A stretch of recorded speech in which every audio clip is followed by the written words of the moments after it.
தி pass அத்தியாயம் 336. மேலே இருந்து ஜெர்ரி சூர்யா என்ன செய்கிறான் என்று பைனாகுலர் வழியாக பார்க்க, அவன் எதிர்பார்த்தது போலவே சூர்யா மேத்யூவை கொன்ற பின்னர் ஜானை தேடிதான் சென்றான். ஜானும் இறந்துவிட்டால் அதன் பின்னர் இங்கிருக்கும் யாரும் உயிரோடு இருக்க முடியாது என்பது அவனுக்கு நன்றாக தெரிந்தது.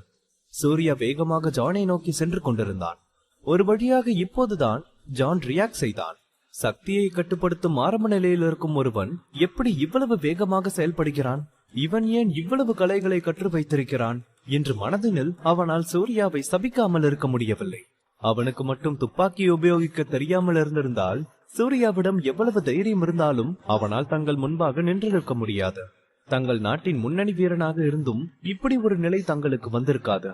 ஜான் தரையில் விழுந்து கிடந்தவன் உடனடியாக எழுந்தவன் அங்கிருந்து குதித்து தூரம் செல்ல ஆரம்பித்தான். இந்த நேரம் அவனால் தன் முழு பலத்தையும் உபயோகித்து தப்பி செல்ல முடியவில்லை. ஏனெனில் சூர்யா சுட்டதில் ஜானின் காலில் அடிபட்டிருந்தது. எனவே ஒரு காலில் மட்டுமே அழுத்தம் கொடுத்து குதித்து குதித்து நடந்தான். இப்போது அவனுக்கு தன்னை சூர்யாவிடமிருந்து காப்பாற்றிக் கொள்வது மட்டுமே நோக்கமாக இருந்தது. மற்றபடி இமேஜ் எல்லாம் ஒரு விஷயமாக தோன்றவில்லை. சூர்யாவை குறித்து அவன் கணித்த வரையில் சூர்யா தன்னிடம் நெருங்கி வந்து தன்னை எதுவும் செய்ய மாட்டான். அவன் துப்பாக்கியை வைத்துதான் தன்னை கொல்ல பார்ப்பான் என்று எண்ணினான் ஜான். அவன் எண்ணியது போகத்தான் சூர்யாவும் இருந்தான். என்னதான் ஜானுக்கு அடிபட்டிருந்தாலும் சக்தியை கட்டுப்படுத்தும் நிலையில் இருக்கும் எந்த ஒரு வீரனையும் அவன் குறைத்து மதிப்பிட விரும்பவில்லை. வீரர்கள் எல்லோரிடமும் தங்கள் உயிரை காப்பாற்றிக் கொள்ளும் தனித்திறமை கண்டிப்பாக ஏதோ ஒன்று இருக்கும். அவனுடன் வெறும் கையாக சென்று தாக்குதல் நடத்த சூர்யா ஒன்றும் முட்டாள் இல்லை. அவனுக்கு இப்போது அதிக நேரம் இருந்தாலும் அவனுக்கு சிவன்யா எப்படி இருக்கிறாள் என்று கவலை எழ வேகமாக ஜானின் கதையை முடித்துவிட்டு சென்று சிவன்யாவை காப்பாற்ற வேண்டும் என்று எண்ணினான் அவன். இருளில் சூர்யா தன் உடலில் இருக்கும் பலத்தை அனைத்தையும் ஒன்று திரட்டி வேகமாக தான் பதுகியிருந்த இடத்திற்கு சென்றவன் அங்கிருந்த இன்னொரு மிஷின் கன்னை கையில் எடுத்துக்கொண்ட சூர்யா உடனேயே ஜானை நோக்கி குறிப்பார்க்க ஆரம்பித்தான். கண் நினைக்கும் நொடியில் துப்பாக்கியிலிருந்து தோட்டாக்கள் வெளியேற ஆரம்பித்திருந்தது. எண்ணற்ற தோட்டாக்கள் ஜானை நோக்கி சென்று கொண்டிருக்க அவனை சுற்றி இருந்த இடம் முழுக்க புகை மூட்டமாக மாறியது. உண்மையை சொல்ல வேண்டுமெனில் ஜான் இப்போது ஒரு காலில் தான் நகர்ந்து கொண்டிருந்தான். ஆனாலும் அவனால் முடிந்தவரை வேகமாக தான் குதித்து குதித்து சென்றான். அவன் தன் மேல் தோட்டாக்கள் விழாமல் இருக்க முடிந்த அளவுக்கு தடுத்தான். ஆனால் அவனது உடல் வலிமை இப்போது குறிப்பிட்ட அளவுக்கு மட்டுமே இருந்தது. எனவே அவனால் முன்பு போல அதிக வேகத்தில் எல்லாம் செல்ல முடியவில்லை. இந்த நிலையில் ஜானுக்கு பதட்டமாக இருந்தது. ஆனாலும் அவன் தளர்ந்து அமர துணியவில்லை. சில நிமிடங்களுக்கு ஜான் உடலில் 3 குண்டுகள் பாய்ந்திருக்க அதற்கு மேல் முடியாமல் அப்படியே சரிந்து தரையில் விழுந்தான். அவன் உயிரெல்லாம் போகவில்லை என்றாலும் அவன் உடலில் நடக்கும் பலம் சுத்தமாக குறைந்திருந்தது. தூரத்தில் கேட்ட துப்பாக்கி சத்தத்தை அவதானித்திருந்த ஜெர்ரி சரியான நேரம் பார்த்து சுட நினைத்திருந்தான். ஜெர்ரி உண்மையில் தலை சிறந்த ஸ்னைப்பர் ஷாட் வீரன் தான். அவனது சுடும் நேரம் மிக துல்லியமாக இருந்தது. அவன் துப்பாக்கியை ட்ரிகர் செய்த போது சூர்யா சரியாக நிறுத்தி இருந்தான். இதுவே சூர்யா ஒரு சாதாரண ஆளாக இருந்திருந்தால் இந்நேரம் ஜெர்ரியின் துப்பாக்கி குண்டுகள் சூர்யாவின் மேல் கண்டிப்பாக தொலைத்திருக்கும். ஆனால் அவன் இப்போது எதிர்கொள்வது சூர்யாவை, தற்காப்பு கலை வீரனை. தன்னை நோக்கி துப்பாக்கி தோட்டா வருகிறது என்ற எண்ணமே சூர்யாவினுள் எச்சரிக்கை உணர்வை உண்டாக்கியிருந்தது. அவன் உடனேயே தன் உடலை நகர்த்தி அந்த தோட்டா தன்னை தாக்காமல் காத்து கொண்டான். அந்த தோட்டாவின் வேகம் அதிகமாக இருக்க சூர்யா ஒதுங்கி கொண்டதில் அவனுக்கு பின்னால் இருந்த அந்த இரும்பு கேட்டில் அந்த தோட்டா பட்டு அந்த இடத்தில் ஒரு பெரிய ஓட்டையாகி போனது. சூர்யா தன் குறியிலிருந்து தப்புவான் என்று எதிர்பார்க்காத ஜெர்ரி வாய்க்குள் சூர்யாவை கெட்ட வார்த்தையில் சபித்துக் கொண்டான். அவன் மீண்டும் சூர்யாவை குறிப்பார்த்து தன் துப்பாக்கியை நகர்த்தினான். மீண்டும் வெறும் காற்றில் தான் அவனது தோட்டா துளைத்து சென்றது. சூர்யா தன் கையில் இருந்த மிஷின் கன்னை உயர்த்தி 2வது தளத்தை நோக்கி சுட ஆரம்பித்தான். எண்ணற்ற தோட்டாக்கள் ஜெர்ரியை நீக்கி செல்ல அவன் வேறு வழி இல்லாமல் அந்த இடம் விட்டு அகன்றான். உடனேயே சூர்யா 2வது தளம் நோக்கி ஓட ஆரம்பித்தான். ஜெர்ரி மீண்டும் சூர்யாவை நோக்கி சுட ஆரம்பிக்க ஆனால் சூர்யாவின் வேகத்திற்கு அவனால் சூர்யாவை குறிப்பார்த்து சுட முடியவில்லை. ஜெர்ரி விடாமல் 4 முறை சுட, ஆனால் அதில் ஒரே ஒரு தோட்டா கூட சூர்யாவின் உடலில் எங்கும் உரசி கூட செல்லவில்லை. சூர்யாவின் வேகம் அந்த அளவுக்கு இருந்தது.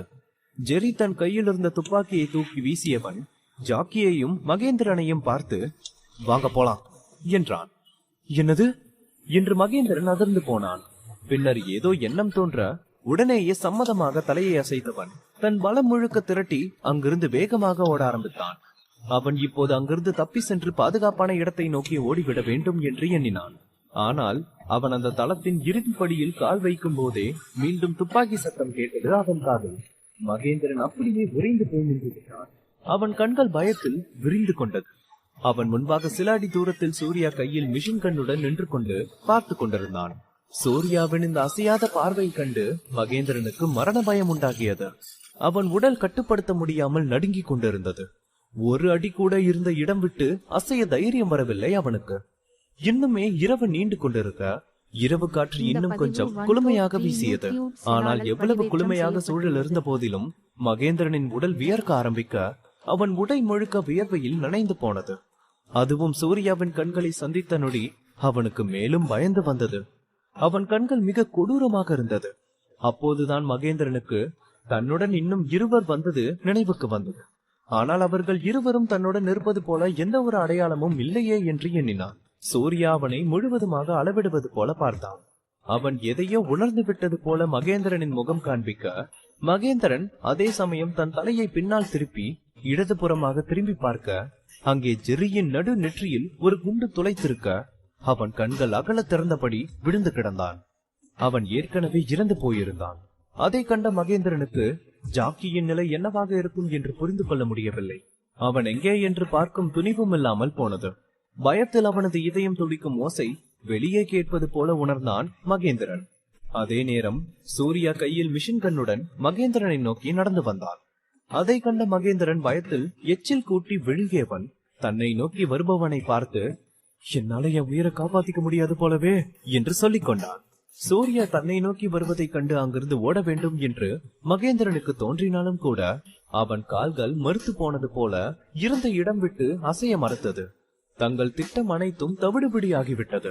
தங்கள் திட்டம் தோல்வியுற்றது மட்டுமில்லாமல் தாங்கள் எல்லோரும் இனி பிழைக்கவும் வாய்ப்பில்லை என்பதை உணர்ந்து கொண்டான் மகேந்திரன்.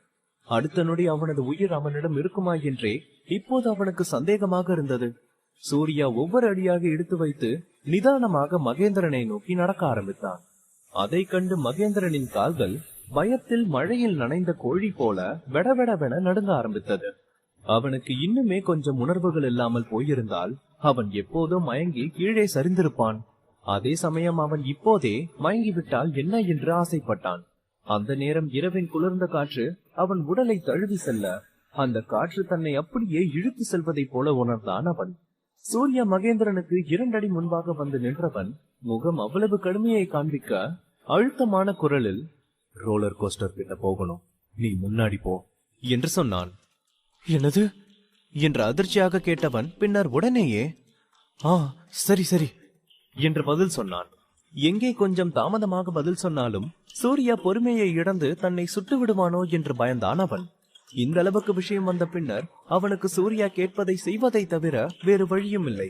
தன் மனதை அமைதிப்படுத்திய மகேந்திரன் சூர்யாவுக்கு முன்னால் சென்று நடக்க ஆரம்பித்தான். அதே சமயம் தனக்கு பின்னால் ஒரு மாஸ்டர் வருகிறான் என்ற உணர்வு அவன் முதுகில் வியர்க்க செய்தது. செல்லும் வழியில் சூர்யா எதுவும் பேசவில்லை. அமைதியாக மகேந்திரனின் பின்னால் சென்றான். அதே சமயம் மகேந்திரனுக்கும் சூர்யாவிடம் பேச்சு கொடுக்க தைரியம் இருக்கவில்லை. அவர்கள் இருவரும் அமைதியாக நடக்க எதேச்சையாக அவர்கள் சூர்யாவும் மேத்யூவும் சண்டையிடும் இடத்தை கடந்து சென்றனர். மேத்யூவின் இறந்து போன உடல் இன்னமும் அப்போது இருந்த கண்களை திறந்த அதே நிலையில் தான் கிடந்தது.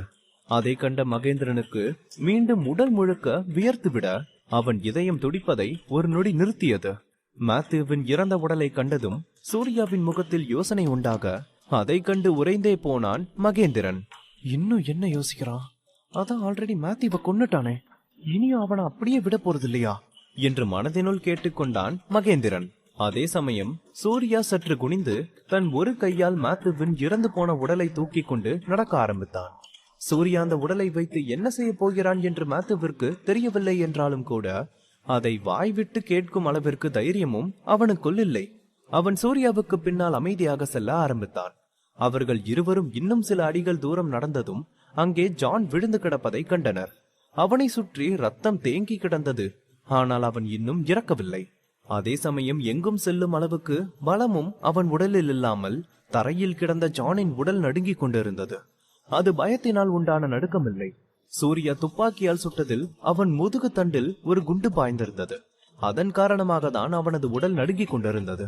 அவன் சுய நினைவுக்கு வரும் முன்பாகவே சூர்யா மேத்யூவின் உடலை தூக்கி வருவதைக் கண்ட ஜான் நான் உன் பலத்தை குறைவா மதிப்பிட்டுட்டேன் என்றான். அவனது குரலில் அதற்கான வருத்தம் இருந்தது.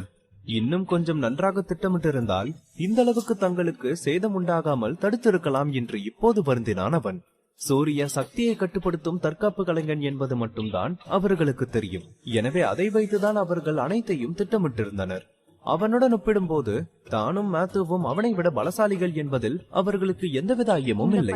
ஆனால் சூர்யா துப்பாக்கி சூடுவதில் திறமையானவனாக இருப்பான் என்று அவர்கள் கொஞ்சமும் எதிர்பார்க்கவில்லை. இதுதான் அவர்கள் திட்டம் தோல்வியடைய பெரும் பங்காக இருந்தது. சூர்யா எந்த ஒரு எச்சரிக்கையும் செய்யாமல் சட்டென தன் பலத்தை திரட்டியவன் ஜானின் கையின் மேல் கால் வைத்து அழுத்தம் கொடுக்க படபடவென ஜானின் கையில் இருந்த எலும்புகள் நொறுங்க ஆரம்பித்தது. என்று வழியில் அலறினான் ஜான். சூர்யா அவனது அலறலை எல்லாம் கண்டு கொள்ளாதவன் அவனையும் இன்னொரு கையால் தூக்கி கொண்டவன் இப்போது திடீரென ஜானின் கையிலிருந்து ஒரு மூங்கில் குழல் நெருங்கியபடி வெளியே வந்தது. இந்த நொடி ஜான் தான் வாழ வேண்டும் என்ற எண்ணம் அனைத்தையும் விட்டுவிட்டவன் சூர்யாவையும் தன்னுடன் சேர்த்து மரணத்தை காண்பிக்க வேண்டும் என்று மட்டுமே எண்ணினான். ஆனால் சூர்யா அவனது செயலை கவனித்து விடுவான் என்று ஜான் எதிர்பார்க்கவே இல்லை. சூர்யாவின் இந்த திடீர் செயல் ஏன் என்று இப்போது மகேந்திரனுக்கு புரிந்தது. ஆனால் எதையுமே அவன் வாய்விட்டு கேட்க தயாராக இல்லை. ரோலர் கோஸ்டர் கீழே இன்னும் 30க்கும் அதிகமான நிஞ்சா வீரர்கள் இருந்தனர். அதே போல ரோலர் கோஸ்டருக்கு கீழே ஒரு 9 வீரர்கள் பதுங்கி இருந்தார்கள். அவர்கள் எல்லோரும் ரொம்ப நேரமா துப்பாக்கி சுத்தம் எதுவும் கேட்கலையே, ஒருவேளை நம்ம ஆளுங்க சூர்யாவை கொண்டு இருப்பாங்களோ என்று ஒரு வீரன் கேட்டான். அதற்கு அவனுடன் இருந்த இன்னொரு வீரன், கண்டிப்பா இந்நேரம் அவன் செத்து போயிருப்பான். மேத்யூ சார் ஜான் சார் 2 பேரும் ஒன்னா சேர்ந்து சண்டை போட்டா யாரா இருந்தாலும் அவன் எவ்வளவு பலசாலியா இருந்தாலும் அவன் எப்படி உயிர் பழைக்க முடியும்? அதெல்லாம் இந்நேரம் அவன் எப்பவோ செத்து போயிருப்பான். அதான் இந்த இடம் இவ்வளவு அமைதியா இருக்கு என்றான். அதே நேரம் ரோலர் கோஸ்டர் மேலே இருந்த சிவன்யா இவர்கள் பேசுவதையெல்லாம் கேட்டுக்கொண்டிருந்தவள், இவங்க சொல்ற மாதிரி சூர்யாவுக்கு ஏதாவது ஆயிருக்குமோ, அதான் சத்தம் எதுவும் இல்லையோ என்று மனதுக்குள்ளேயே கேட்டுக்கொண்டாள். தி பாஸ் அத்தியாயம் 337. துப்பாக்கி சத்தம் எதுவும் நீண்ட நேரமாக கேட்கவில்லை என்றதும் ரோலர் கோஸ்டர் கீழே இருந்த நிஞ்சா வீரர்கள் சூர்யாவை மேத்யூ கொன்றுவிட்டிருப்பான் என்று பேசிக் கொண்டிருக்க அவர்கள் பேசுவதையெல்லாம் ரோலர் கோஸ்டர் மேலே இருந்த சிவன்யா கேட்டுக்கொண்டிருந்தவள், இவங்க சொல்ற மாதிரி சூர்யாவுக்கு ஏதாவது ஆயிருக்குமோ, அதான் சத்தம் எதுவும் இல்லையோ என்று மனதுக்குள்ளேயே கேட்டுக்கொண்டாள். அந்த எண்ணம் தோன்றியதும் பயத்தில் அவளது உடல் பயங்கரமாக நடுங்க ஆரம்பித்திருந்தாலும் அவள் முகமும் அசௌகரியத்தை காண்பித்தது. மேலும் கீழே இருக்கும் நிஞ்சா வீரன், ஆமா கண்டிப்பா அவன் செத்து போயிருப்பான். அந்த சூர்யா மட்டும் நம்ம எதிர்பார்க்காத சமயம் இப்படி மறைஞ்சிருந்து நம்ம மேல தாக்குதல் நடத்தாம இருந்திருந்தா அவன் முதல் ரவுண்ட்லயே செத்து போயிருப்பான். இவ்ளோ நேரம் கூட அவனை ஆட விட்டு இருக்க மாட்டாங்க அவங்க 2 பேரும் என்று மேலும் பேசினான் அந்த ஆள். அவன் இப்படி பேச பேச அவனுக்கு இவ்வளவு நேரம் பயத்திற்கு எல்லாம் மிகவும் திருப்தியாக இருந்தது. அவனது பயமெல்லாம் விலகி மீண்டும் தன் மனதிடத்தை பெறுவதாக உணர்ந்தான். ஆனால் அடுத்த நொடி அவன் தலையை உயர்த்தி சற்று தொலைவில் பார்க்க அவன் முகம் மீண்டும் பயத்தில் வெளுத்து போனதும் பயத்தில் அவனுக்கு கண் பார்வை மங்கலாவதை போல உணர்ந்தான். அவன் வேகமாக தன் கண்களை துடைத்துக் கொண்டு பார்க்க அவன் அருகே இருந்து அவனது நண்பர்கள் எல்லோரும் என்ன விசித்திரமாக செய்கிறான் இவன் என்று அவனை கவனிக்க ஆரம்பித்தனர். அவன் பார்வை செல்லும் இடத்தை பார்த்த அனைவரின் முகங்களும் அவன் முகத்தை போலவே பயத்தில் வெளுத்து போனது. இரவு நேரம் மங்கலான வெளிச்சத்திலும் கூட சூர்யா ஒரு கையில் மேத்யூவை தூக்கி கொண்டு இன்னொரு கையில் ஜானை தூக்கி கொண்டு தாங்கள் இருக்கும் திசையில் எந்த ஒரு உணர்வுகளும் இல்லாமல் வருவதை கண்டனர். இவன் என்ன இன்னும் உயிரோடு இருக்கான்? இது எப்படி சாத்தியம் ஆகும் என்று நிஞ்சா வீரர்கள் அனைவரும் வீதியுடன் பார்த்து கொண்டிருக்க சூர்யா அவர்களை நோக்கி மேலும் நெருங்கி வந்தான். அவர்கள் கொஞ்சம் சுதாரித்து தன் முன்பாக வருவதற்கு முன்பே சூர்யா தன் உள் வலிமையை பயன்படுத்தி மேத்யூ மற்றும் ஜானின் உடல்களை தூக்கி உயரமாக வீசினான். சூர்யாவின் வலிமையான உள் வலிமையால் அந்த 2 சடலங்களும் அவன் கையை விட்டு வெளியேறிய தருணம் வில்லாவிலிருந்து வெளியேறிய அம்பு போல வானத்தை நோக்கி வேகமாக தூக்கி வீசப்பட்டனர். சூர்யாவின் வேகமான செயலை கண்டு அங்கு கட்டி போட்டிருந்த சிவன்யாவும் அதிர்ச்சி அடைந்தாள். என்ன நடக்குதுங்க? இது எப்படி நடக்குது என்று தான் கண்ட காட்சியால் சிவன்யா மிகவும் திகைத்து போனாள். இதை பற்றி அவள் குழப்பத்துடன் யோசித்துக் கொண்டிருந்த போது டப் டப் டப் என துப்பாக்கி சுடும் சத்தம் அவளின் செவியை கலைத்தது. அதே நேரம் சூர்யா திடீரென தன் கையில் இருந்த துப்பாக்கியை உயர்த்தி மகேந்திரன் மற்றும் நிஞ்சா வீரர்கள் பார்வையின் கீழ் ட்ரிகரை இழுத்துவிட்டு வானத்தை நோக்கி சுட்டதில் அந்த தோட்டாக்கள் குண்டு மழையாக மாறி பறந்து கொண்டிருந்த அந்த சடலங்களை நோக்கி சென்றது. அந்த இரவின் வெளிச்சத்தில் பறந்து கொண்டிருந்த 2 சடலங்களும் துப்பாக்கி குண்டினால் முற்றிலும் சிதறி வானத்திலிருந்து கிழிந்து ரத்தமும் சதையுமாக துண்டு துண்டாக கிழிந்த ஆட்களைப் போல வந்து விழுந்தது. கீழே விழுந்த உடல்களில் வழிந்த ரத்தம் தரையில் வழிந்தோடியது. அதை பார்ப்பதற்கு இருண்ட வானம் இரத்த சிவப்பு ஆடைகளால் மூடப்பட்டிருந்ததை போன்று காட்சியளித்தது. இந்த காட்சியை கண்ட நிஞ்சா வீரர்கள் அனைவரின் இதயம் நடுநடுங்கியது. பயத்தில் அவர்களின் மனம் முற்றிலும் வெறுமையாகி போக என்ன செய்து தங்களை காப்பாற்றிக் கொள்ள வேண்டும் என்பதையே மறந்து போயினர். அவர்கள் அனைவரின் முகங்களும் மரண பயத்தில் வெளிரி போயின. ஒரு கணம் முன்பு அவர்கள் சூர்யாவை பற்றி சாதாரணமாக பேசிக் கொண்டிருந்தனர். அவன் எப்படியும் மேத்யூ மற்றும் ஜான் கையால் சித்திரவதை செய்யப்பட்டு சாக போகிறான் என்பதை பற்றி சிரித்து பேசிக் கொண்டிருந்தனர். ஆனால் அடுத்த கணமே சூர்யா அவர்கள் கண் முன்னே இவ்வளவு வலிமையுடன் தோன்றுவான் என்று யாரும் எதிர்பார்க்கவில்லை. அவன் அவர்கள் கையில் சாகவில்லை என்பது மட்டுமில்லாமல் அவர்கள் பெருமையாக நினைத்துக் கொண்டிருந்த மாஸ்டர்களை கொன்று அவர்களின் சடலத்தையும் கிழித்து துண்டு துண்டாக தரையில் வீசினான். இந்த காட்சி அவர்களுக்குள் யோசித்து பார்க்க முடியாத பயத்தை ஏற்படுத்தியது. சூர்யாவை கண்ணிமைக்கும் நேரத்தில் சாதாரணமாக கொல்லலாம் என்று நினைத்தார்கள். ஆனால் சூர்யா அவர்கள் முன் குழந்தை சாதாரண பொம்மை துப்பாக்கியை கையில் வைத்து சிரிப்பதை போன்று நின்றிருந்தான். தம் தம் என கனமான ஒரு தரையில் மோதிய சத்தம் அவர்களின் எண்ணங்களை துண்டு துண்டாக உடைத்தது. அவர்கள் பெருமையாக நினைத்துக் கொண்டிருந்த மாஸ்டர்கள் பரிதாபமாக இறந்தனர். மேலும் அவர்கள் உடல்கள் துண்டு துண்டாக தரையில் சிதறி கிடந்தன. ஏற்கனவே சில நிஞ்சா வீரர்களின் தலைவர்களின் உடல்களும் கீழே சிதறி கிடந்தது. சூர்யா அவர்களின் முன் துப்பாக்கியுடன் வந்து நின்று, நான் உங்களுக்கு 2 கண்டிஷன் போடுறேன். முதல்ல உங்க துப்பாக்கிய தூக்கி எறிஞ்சிட்டு என்கிட்ட சரண்டர் ஆகிடணும். 2வது என்று சூர்யா தன் வாக்கியத்தை முழுவதும் முடிக்கவில்லை. சிதறி கிடந்த 2 சடலங்களை சுட்டிக்காட்டினான். Dub dub. அவன் சொல்லி முடித்த அடுத்த நொடி ஆயுதங்கள் ஒரு புறம் வீசப்பட்டன. முதலில் மண்டியிட்டவர் மகேந்திரன் தான். இரண்டாவதாக நிஞ்சா வீரர்களின் கூட்ட தலைவர்களின் ஒருவன் மண்டியிட்டான். மூன்றாவதாக மற்றொருவன் மண்டியிட்டான். அடுத்த சில நொடிகளில் மீதி இருந்த 30 நிஞ்சா வீரர்களும் ஒன்று சேர்ந்து மண்டியிட்டு தங்களின் உயிரை காப்பாற்றிக் கொள்ள சூர்யாவிடம் கெஞ்ச ஆரம்பித்தனர். சூர்யா கையில் துப்பாக்கியுடனும் முகத்தில் மென்மையான புன்னகையுடனும் போர் கடவுளை போல அவர்கள் அனைவருக்கும் முன்னால் நின்றிருந்தான். தாங்கள் காணும் இந்த காட்சியால் சூர்யாவின் பலம் அனைவரையும் பயமுறுத்தியது. மேலும் அவர்களின் தைரியத்தையும் அது இழக்க செய்தது. அவர்கள் எவ்வளவு திறமையானவர்களாகவும் எவருக்கும் கட்டுப்படாதவர்களாகவும் காட்டு மிராண்டிகளாக இருந்தாலும் இந்த நேரத்தில் சூர்யாவின் முன் மண்டியிட்டு எந்த வித்தியாசமும் இல்லாமல் சாதாரண மனிதர்களாக இருந்தனர். அவர்களின் தைரியத்தையும் நம்பிக்கையையும் சூர்யா ஒரு நொடியில் அவன் காலடியில் நசுக்கியிருந்தான். சூர்யா முதலில் தீம் பார்க்கில் பதுங்கியிருந்த 4 கன்னர்ஸ் மற்றும் 2 நிஞ்சா வீரர்களையும் கொன்றான். பின்னர் நிஞ்சா வீரர்களின் பெரிய அதிகாரிகளை கொலை செய்ய தொடங்கினான். உண்மையில் அவனுக்கு பதிலடி கொடுக்க யாருக்கும் வலிமை இல்லை. அந்த நேரத்தில் அவர்கள் பயத்தாலும் மேத்யூவும் ஜானும் தங்களுடன் இருந்ததால் அவர்கள் மிகுந்த நம்பிக்கை கொண்டிருந்தனர். இருவரும் அவர்களின் பயத்தை அகற்றி சூர்யாவை கொன்றுவிடுவார்கள் என்று நம்பினர். ஆனால் சூர்யா 2வது முறையாக அனுபவம் உள்ள தலைவர்களை கொன்று அவர்களின் சடலங்களை துண்டு துண்டாக காகிதங்களாக கிழித்து எறிவான் என்று யாரும் எதிர்பார்க்கவில்லை. இந்த காட்சி அவர்கள் மனதில் இருந்த நம்பிக்கையை முற்றிலும் மறுத்துவிட்டது. அவர்களின் இறுதி நம்பிக்கையும் சூர்யா முன்னால் துண்டு துண்டானது. ஆரம்பத்தில் இருந்த நம்பிக்கை ஒன்றன் பின் ஒன்றாக தகர்ந்து போனதில் அனைவரின் இதயமும் நடுங்க ஆரம்பித்தது. அவனிடம் சரணடைந்து துப்பாக்கிகளை ஒப்படைத்தால் கொல்ல மாட்டேன் என்று சூர்யா கூறிய பின்பு தங்களுக்கு உயிர் பிழைக்க வாய்ப்பிருப்பதாக அவர்கள் மனதினுள் நினைத்தனர். அனைவரும் சூர்யாவின் முன்பாக மண்டியிட்டு பணிந்து தங்கள் தோல்வியை வெளிப்படுத்திய போது சூர்யா கொஞ்சம் நிம்மதி அடைந்தான். எஞ்சி 30 பேரை நினைத்து அவனுக்கு பெரிய பயமில்லை. இருப்பினும் குறுகிய நிமிடங்களில் அவனால் அவர்கள் அனைவரையும் கொல்ல முடியாது. முயல்கள் பதட்டமாக இருக்கும் போது கடிக்கும் என்பது பழமொழி. அவர்கள் பதட்டத்தில் ஏதாவது பைத்தியக்காரத்தனமான செயல்களை செய்தால் அது சிவன்யாவின் உயிருக்கு ஆபத்தாகி போகலாம் என்று சூர்யா பயந்தான். இதை தவிர்க்கவே சூர்யா அவர்கள் முன் தோன்றி கூட்டத்தினரை பயமுறுத்த தன் வலிமையை திரட்டி மார்ஷியல் ஆர்ட்ஸ் பிளடி முறையை பயன்படுத்தினான். ரோலர் கோஸ்டரின் மேலிருந்த சிவன்யா சூர்யாவை பார்த்தபடி, இது உண்மையிலேயே நீங்க தானா சூர்யா என்று தனக்குள்ளே கேட்டுக்கொண்டாள். இந்த நிலையில் சூர்யாவை பார்த்தவள் தன் உணர்வுகளை அடக்க முடியாமல் அழ ஆரம்பித்தாள். அங்கிருந்த வீரர்களை அடிப்பணைய செய்ய சூர்யா என்ன முறையை பயன்படுத்தினான் என்பது அவளுக்கு தெரியாது. ஆனால் இது எளிதானதல்ல என்பது மட்டும் அவளுக்கு புரிந்தது. சூர்யா ரோலர் கோஸ்டர் கீழே நின்றிருப்பதை அறிந்த பிறகு சிவன்யாவால் அவனை காண காத்திருக்க முடியவில்லை. எனவே தன்னை கட்டியிருந்த கயிற்றிலிருந்து விடுவித்துக் கொள்ள போராடி கொண்டிருந்தாள். சூர்யா அவர்களை பார்த்து எச்சரித்துக் கொண்டே தன் துப்பாக்கியை எடுத்துக்கொண்டு எந்த வெளிப்பாடுமின்றி ரோலர் கோஸ்டரின் அடிப்பகுதிக்கு நடந்தான்.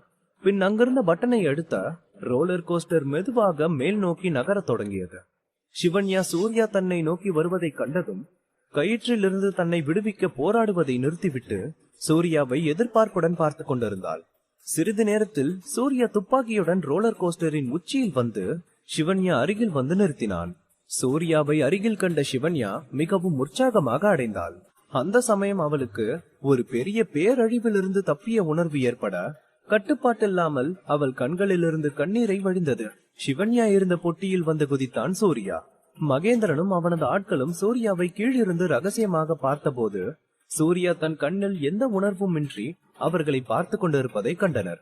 சூர்யாவின் பார்வையை உணர்ந்தவர்கள் பயத்தில் அவசரமாக தங்கள் தலையை தாழ்த்தி கொண்டனர். மீண்டும் அவனை நிமிர்ந்து பார்க்க அவர்கள் துணியவில்லை. சூர்யா சிவன்யாவை அழைத்துக் கொண்டு வெளியேறுவதை அவர்களால் பொறுத்து கொள்ள முடியவில்லை.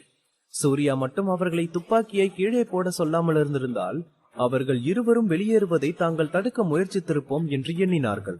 அதே சமயம் சிவன்யா விடுவிக்கப்பட்ட பிறகு சூர்யாவால் அவர்கள் தண்டிக்கப்படுவார்கள் என்றாலும் இந்த நிமிடம் உயிரோடு இருப்பது நிம்மதியான உணர்வாக இருந்தது அவர்களுக்குள். அவர்களின் பார்வையில் சூர்யா மரணத்தின் கடவுளான யமனாக தெரிந்தான். சூர்யா எப்போது வேண்டுமானாலும் தங்கள் உயிரை எடுக்கலாம் என்று அவர்களுக்கு நன்றாக தெரியும்.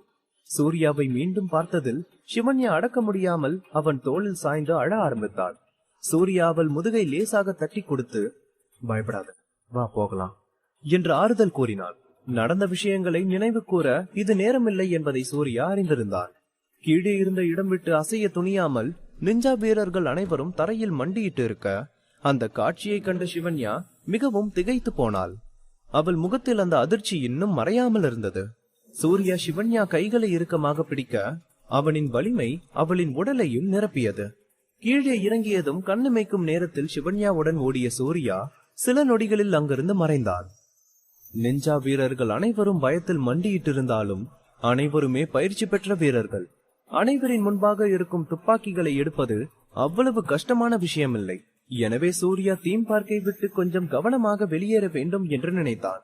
சிவன்யா ஓடும்போது அந்த வீரர்கள் தரையில் மண்டியிட்ட அனைவரும் தரையை பார்த்தபடி இருப்பதை கவனித்தாள். சூர்யா இந்த மனிதாபிமானமற்ற கொலைகாரர்களை அடிப்பணைய வைக்க என்ன செய்தான் என்று அவளுக்கு தெரியவில்லை. வெளியேறும்போது சூர்யா மகேந்திரனையும் மற்றவர்களையும் கொல்லவில்லை. இந்த நேரத்தில் சிவன்யா உயிரை பாதுகாப்பதே முக்கியமான விஷயம் என்று அவனுக்கு தோன்றியது. மற்றவர்களை பொறுத்தவரை உயிர் பயத்தில் மெதுவாக நிமிர்ந்து பார்க்க அங்கே சூர்யா இருந்த தடயமே இல்லை. அந்த ராட்சச இங்கிருந்து போயிட்டான் என்று கூறி நிம்மதி பெருமூச்சு விட்டு அனைவரும் மெதுவாக தரையிலிருந்து எழுந்து நின்றனர். சூர்யா சென்ற சில நொடிகளில் அனைவருக்கும் தங்களின் பயம் படிப்படியாக குறைந்து அவர்களின் பழைய இயல்பு நிலைக்கு திரும்பினர். இருப்பினும் எதுவும் செய்ய முடியாத நிலைமை அவர்களுக்கு மனசோர்வை ஏற்படுத்தியது. 30க்கும் மேற்பட்ட நிஞ்சா சோல்ஜர் சுற்றி இருக்க மகேந்திரன் சில நொடிகள் அமைதியாக இருந்தான். சார், இப்ப நம்ம என்ன செய்யறது என்று சசாஸ்கி தயக்கத்துடன் கேட்டான். நீ ஏன் கிட்ட கேக்குற, ஆனா நான் யார்கிட்ட போய் கேக்குறது என்று மகேந்திரன் கோபமாக கேட்க மகேந்திரன் நீண்ட நேரமாகவே எரிச்சலுடன் இருந்தான். இம்முறை இந்த சதித்திட்டம் அனைத்திற்கும் அவனை பொறுப்பு. இருப்பினும் அவனால் சூர்யாவை பிடிக்க முடியவில்லை. மேலும் தங்கள் வீரர்கள் பலரை இழந்தான். இந்த சூழ்நிலையை அவனால் விளக்க முடியவில்லை. மகேந்திரனின் கோபமான வார்த்தையை கேட்ட சசாஸ்கி தன் பேச்சை நிறுத்தி கொண்டார். மற்றவர்களும் பேச துணியவில்லை. மகேந்திரன் கோபமாக இருக்கும் போது யாரும் எதுவும் சொல்ல முன் வரமாட்டார்கள். அப்போது போன் அடிக்கும் சத்தம் கேட்க அடுத்து என்ன செய்யலாம் என்று யோசித்துக் கொண்டிருந்த மகேந்திரனுக்கு திடீரென கேட்ட போனின் சத்தம் திடுக்கிட வைத்தது. அனைவரும் அவனை திரும்பி பார்க்க அழைத்தது யார் என போனை எடுத்து பார்த்தான். அதில் விதுரனின் பெயரை பார்த்ததும் மகேந்திரனின் முகபாவனை முற்றிலுமாக மாறியது. உலகின் கசப்பான மருந்தை உட்கொண்டவன் போல முகம் சுளித்து, கடவுளே என்று புலம்பியபடி அட்டன் செய்தான். மறுமுனையில், மார்டின் குடும்பத்தை கொலை செஞ்சுட்டாங்க, சூர்யா தான் அதை செஞ்சிருப்பான்னு எனக்கு சந்தேகமா இருக்கு. அவனுக்கு ஏற்கனவே நம்ம திட்டம் எல்லாம் தெரிஞ்சிருக்க வாய்ப்பு இருக்கு. சோ இன்னைக்கு நைட் அவன் கண்டிப்பா உங்க இடத்துக்கு வருவான். அதனால நீங்க தான் அவனை பிடிச்சு என்கிட்ட ஒப்படைக்கணும் என்று எந்த கேள்வியும் இல்லாமல் அவர் பேசிக்கொண்டே செல்ல மகேந்திரன் தயக்கத்துடன், சார், அவன் ஏற்கனவே இங்க வந்துட்டான் என்று கூறினான். என்ன, அவன் அங்க வந்துட்டானா?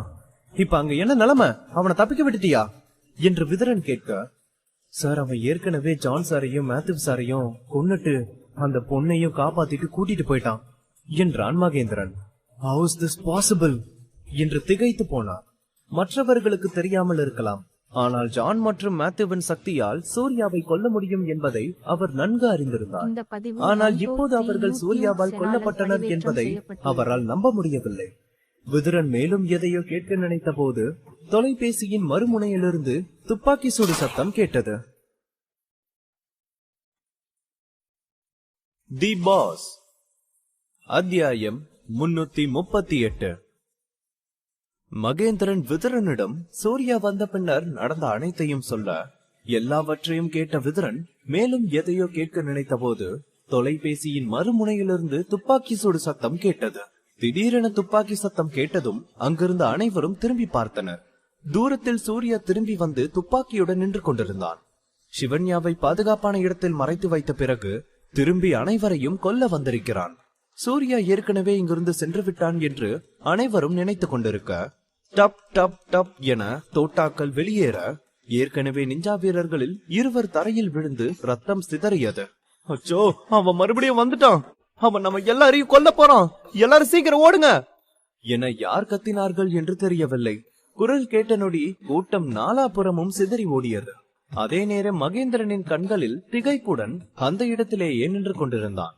அவனை நோக்கி வரும் தோட்டாக்களை பார்த்த சசாஸ்கி உடனேயே மகேந்திரனின் கையை பிடித்து கீழே அழுத்தி மற்றவர்களுக்கு எச்சரிக்கை செய்தான். சூர்யா திரும்பி வந்ததை பார்த்தபோது மகேந்திரன் மிகவும் பயந்து அவன் உடல் முழுவதும் நடுங்கியது.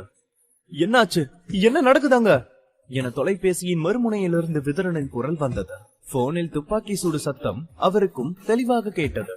உடனே மகேந்திரன், அந்த சூர்யா திரும்பி வந்துட்டான், இப்ப நாங்க என்ன செய்யறது என்று பதட்டமாக கேட்க, சீக்கிரம் உங்க ஆளுங்களை அங்கிருந்து வெளியே அனுப்பு, எந்த ரிஸ்கும் இப்ப எடுக்க வேண்டாம் என்று மகேந்திரன் மற்றும் அவனது ஆட்களையும் தீம் பார்க்கிலிருந்து வெளியேற சொல்லி விதுரன் உத்தரவிட்டார். சூர்யா ஏற்கனவே மேத்யூ மற்றும் ஜான் என 2 பலசாலிகளை கொன்று அந்த பெண்ணையும் காப்பாற்றியிருந்தான்.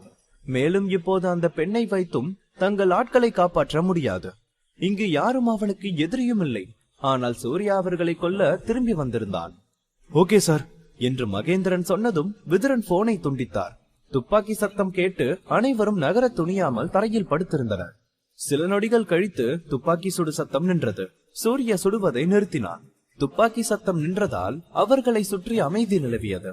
இருப்பினும் யாருக்கும் மனதில் பயம் குறையவில்லை, மாறாக மேலும் அதிகமானது. சூர்யா அங்கிருந்து வெளியேறவில்லை என்பது அவர்களுக்கு தெரியும். புலியை போல இருளில் ஒளிந்து கொண்டு இறைக்காக காத்திருக்கிறான் என்பதை அறிந்திருந்தனர். சூர்யா ஒவ்வொரு முறையும் மறையும் போது என்ன நடக்கிறது என்று மற்றவர்களுக்கு தெரியாது. ஆனால் அவன் திடீரென தோன்றி ஒவ்வொருவராக கொலை செய்கிறான். மகேந்திரன் சார், இந்த சூர்யா எங்களை கொல்லாம பாத்துக்கோங்க, இனிமேலும் இதை இழுக்க முடியாது, ஏதாவது ஆர்டர் பண்ணுங்க, இல்லனா நாங்க உயிரோட இங்கிருந்து போக மாட்டோம் என்று வீரர்கள் புலம்பினார்கள். சசாஸ்கி தன் வாழ்க்கையில் இது போன்ற பல சூழ்நிலைகளை அனுபவித்த ஒரு தலைவர் தான். ஆனால் இந்த நேரத்தில் அமைதியாக இருந்தார். நாங்க பின்வாங்கும் போது நிஞ்சா வாரியர்ஸ் நம்மளை பாதுகாக்க நாம ஏன் அலோவ் பண்ணக்கூடாது, நான் நிஞ்சா வாரியர்ஸ் லீடர்ஸ் அழைச்சிட்டு வரேன் என்று சொல்ல, அதே நேரம் மகேந்திரன் அமைதி அடைந்தான். இப்போது இருக்கும் நிலைமையில் சசாஸ்கி அறிவுறுத்தலை மட்டுமே அவனால் பின்பற்ற முடியும். நிஞ்சா வீரர்கள் ஒவ்வொருவரின் உயிரின் மதிப்புத்தக்கது. அப்படி இருக்கும் பொழுது இவ்வளவு நிஞ்சா வீரர்களின் மரணம் அவர்களுக்கு பெரிய இழப்பாக இருக்கும். ஏற்கனவே நிறைய நிஞ்சா வீரர்கள் இறந்துட்டாங்க, இனியும் இவங்க இறந்தா அப்புறம் விதுரனுக்கு பதில் சொல்ல முடியாது என்று மகேந்திரன் கூறினார். மகேந்திரன் தனது திட்டத்திற்கு ஒப்புக்கொண்டதை கண்டு சசாஸ்கி ஆழ்ந்த மூச்செடுத்து, அந்த சூர்யா எல்லாரையும் கொல்ல நினைக்கிறான், நாம் அதை செய்ய விடக்கூடாது என்று கூறியவர், சோல்ஜர்ஸ், உங்க ஆயுதத்தை எடுத்துக்கோங்க, இது நம்ம உயிரை காப்பாற்ற வேண்டிய சமயம், வீரத்தை இல்ல. அந்த சூர்யா உங்க யாரையாவது பார்த்தா உடனே கொன்னுடுவான், அதனால ஜாக்கிரதையா இங்கிருந்து வெளியேற ட்ரை பண்ணுங்க என்று உத்தரவிட்டார். எஸ் சார் என்று அனைவரும் ஆமோதித்தனர். இங்கேயே இருந்தால் மரணம் நிச்சயம் என்பது அவர்களுக்கு தெரியும். எனவே சசாஸ்கி உத்தரவை பெற்றவுடன் கவனமாக வெளியேற வேண்டும் என்று முடிவு செய்தனர். ஆனாலும் அவர்களால் பயத்தை உணராமல் இருக்க முடியவில்லை. ஆனால் அவர்கள் நிஞ்சா வீரர்கள், எனவே கட்டளைகளுக்கு கீழ்ப்படிவது அவர்களின் கடமை. அது மரணமாக இருந்தாலும் அவர்கள் கட்டளைக்கு தயங்காமல் கீழ்ப்படிவார்கள். எனவே பயத்தை ஒதுக்கி வைத்துவிட்டு வெளியேற முயன்றனர். பின்வாங்கும் சமயம் நிஞ்சா ஹால் உயர் அதிகாரிகளை தொடர்பு கொள்ள பயன்படுத்திய ரேடியோவை சசாஸ்கி எடுத்து விரைவாக வெளியேறும்படி அவர்களுக்கு தெரிவித்தார். அதே நேரம் மற்ற வீரர்கள் புல்வெளியில் படுத்துக்கொண்டு சூர்யாவின் உருவத்தை எல்லா திசையிலும் தேடியபடி நகர்ந்து கொண்டிருந்தனர். சசாஸ்கி நிஞ்சா வாரியர்ஸ் உயர் அடுக்கு அதிகாரிகளை வழி நடத்தினார். இரவின் இருளில் அவர்கள் வெளியேற தயாரானார்கள். சசாஸ்கி தீம் பார்க்கின் பின்பக்கமாக அழைத்து சென்ற போது சூர்யா உண்மையில் வெளியேறியது போன்று சுற்றுப்புறம் மிக அமைதியாக இருந்தது. ஆனால் சசாஸ்கிக்கு அங்கு ஏதோ பிரச்சனை இருப்பதை உணர்ந்து கவனமாக இருந்தார். மற்ற நிஞ்சா வீரர்களும் கூட ஏதோ தவறு இருப்பதாக உணர்ந்தனர். சசாஸ்கி திடீரென நகர்வதை நிறுத்தியதை பார்த்த மகேந்திரன், என்னாச்சு என அவசரமாக கேட்க, மாஸ்டர், ஏதோ தப்பா இருக்கிற மாதிரி உங்களுக்கு தோணலையா? சூர்யா திரும்பி வந்ததுல இருந்து நம்ம எல்லாரையும் கொன்னுடணும்னு முடிவு செஞ்சுட்டான். ஆனாலும் இங்க சின்ன அசைவும் இல்ல, ரொம்ப சைலண்டா இருக்கு என்ற சூழ்நிலையை விளக்கிக் கொண்டிருக்க மகேந்திரன் திடீரென, பாருங்க அங்க யாரோ இருக்காங்க என்று சற்று தூரத்தை கை காட்டி கூறினான். அவன் காட்டிய திசையை அனைவரும் திரும்பி பார்த்தனர். அதே நேரம் சூர்யா துப்பாக்கியை கையில் வைத்துக் கொண்டு இறந்த மனிதர்களை பார்ப்பது போல எந்த உணர்ச்சியும் இல்லாமல் அவர்களை பார்த்து கொண்டிருந்தான். அதை பார்க்கும் போதே அவன் அவர்களுக்காக காத்து கொண்டிருப்பது புரிந்தது. அந்த காட்சியை கண்ட அனைவருக்கும் முதுகுத்தண்டில் வியர்வை வழிய தங்கள் உடல் நடுங்குவதை உணர்ந்தனர். தவறாக ஏதோ நடக்கப் போகிறது என்று அவர்கள் உள்ளுணர்வு உணர்த்தியது. அவர்கள் எதிர்வினையாற்ற எண்ணிய சமயம் சூர்யா அவர்களை நோக்கி அதிவேகமாக ஓடி வந்து கொண்டிருந்தான். மகேந்திரன் குறிப்பிடாமல் இருந்திருந்தால் சசாஸ்கி சூர்யாவை கவனித்திருக்க மாட்டார். சீக்கிரம் கலைஞ்சு போங்க என்று சசாஸ்கி சொன்னவுடன் மகேந்திரன் அவரின் கையை பிடித்துக் கொண்டு வெளியேற தயாரானார். அப்போது, நீங்க தப்பிக்க முடியாது என்ற குரல் ஏளனமாக வர அது யமனின் குரலாக தோன்றியது. சூர்யா பேசிக்கொண்டே திடீரென ஒரு நிஞ்சா வீரனின் முன் தோன்றி அவன் உள் வலிமையை பயன்படுத்தி ஓங்கி உதைத்தான். அதில் அந்த நிஞ்சா வீரனுக்கு ரத்தம் வெளியேற தரையில் உருண்டு மூச்சுவிட முடியாமல் திணறிக் கொண்டிருந்தான். சூர்யா அவனை தாக்கிய பிறகு தன் வேகத்தை பயன்படுத்தி கூட்டத்தை கடந்து சென்று மீண்டும் இருளில் மறைந்தான். ஒவ்வொரு முறையும் ஒரு குரல் கேட்கும் போது ஒரு நிஞ்சா வீரன் சூர்யா கையால் இறந்திருந்தான். இதை கண்டு நிஞ்சா வீரர்களின் உயரடுக்கு தலைவர்கள் சூர்யாவை எதிர்கொண்டு பதிலடி கொடுக்க முடியாத நிலையில் இருந்தனர். ஒரு நிமிடத்திற்குள் அந்த இடத்தில் சசாஸ்கி மற்றும் மகேந்திரன் தவிர வேறு யாரும் உயிருடன் இல்லை. நிஞ்சா வீரர்கள் எல்லோரும் இறந்து விட்டனர். வீரர்களின் அலறல் சத்தம் சசாஸ்கி மற்றும் மகேந்திரனின் இதயத்தை நடுங்க செய்தது. தலையை திருப்பி பார்க்க கூட அவர்கள் துணியவில்லை. இருப்பினும் சூர்யாவின் வேகத்தில் யாரும் உயிருடன் இந்த இடத்தை விட்டு வெளியேறுவது சாத்தியமில்லை என்பதை சசாஸ்கி அறிந்திருந்தார். அவர் குனிந்து ஓடிக்கொண்டிருக்கும் போதே சத்தமில்லாமல் அவர் முன் தோன்றினான் சூர்யா. இனி இதை தவிர்க்க முடியாது என்பதை அறிந்த சசாஸ்கி பலத்த கர்ஜனையுடன் சூர்யாவை நோக்கி பாய்ந்தார். சசாஸ்கி தன் கை முஷ்டியை இறுக்கி வேகமாக சூர்யா மார்பில் குத்தினார். ஆனால் சூர்யா சிறிதும் அசையவில்லை. அவரது தாக்குதல் அவனை ஒன்றும் செய்யவில்லை. மாறாக சசாஸ்கியே அலறலுடன் ஒரு அடி பின்வாங்கினார். அவர் ஓங்கி குத்தியது பாறையில் மோதியதை போல் இருக்க அந்த கடுமையான வலி கைகளிலிருந்து மூளைக்கு சென்றது. அதே நேரம் அவரின் கை எலும்புகள் நொறுங்கின. சூர்யா ஆளுமையில் அவன் நிச்சயம் அவரை மீண்டும் தாக்க அனுமதிக்க மாட்டான். சசாஸ்கி தன்னை மீண்டும் தாக்கப் போவதை கண்ட சூர்யா தன் துப்பாக்கியை எடுத்து வேகமாக சுட ஆரம்பித்தான். சசாஸ்கி இறப்பதற்கு முன் அவருக்கு கத்துவதற்கு கூட நேரமில்லாமல் போனது. சசாஸ்கியை சூர்யா சாதாரணமாக கொல்வதை மகேந்திரன் சற்று தொலைவில் இருந்து பார்த்தவன் அருகிலிருந்த கூட்டத்தில் சாய்ந்து நின்று வேகமாக மூச்சுவிட ஆரம்பித்தான். இன்று தான் சாகும் நாள் என்று அவனுக்கு நன்றாக தெரியும். எதிர்காலத்தில் தற்காப்பு கலைகள் உலகம் நிச்சயம் இதற்கு பெரிய விலையை கொடுக்க நேரிடும் என்பதையும் அவன் அறிந்திருந்தான். அவர்கள் கொடுக்கும் போது விலை தற்காப்பு கலைகள் உலகிற்கு தாங்க முடியாததாக இருக்கலாம். சூர்யாவின் துப்பாக்கியை வெளிப்படையாக தடுத்த மகேந்திரன், நீ எப்படி மேத்யூவையும் ஜானியும் கொன்னன்னு நான் தெரிஞ்சுக்க விரும்புறேன். நீ எப்படி கொன்ன என்று தன் மனதில் இருந்த கேள்வியை கேட்டான் சூர்யாவிடம்.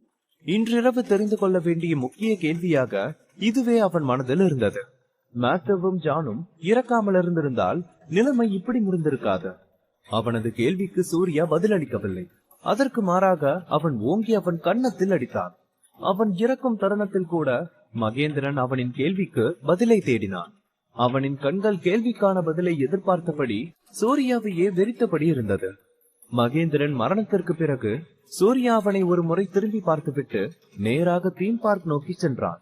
ரோலர் கோஸ்டருக்கு அடியில் நிஞ்சா வீரர்கள் உயரதிகாரிகள் சிலர் இன்னும் பதுங்கி இருந்தனர். சூர்யா அவர்களை நோக்கி சென்றான்.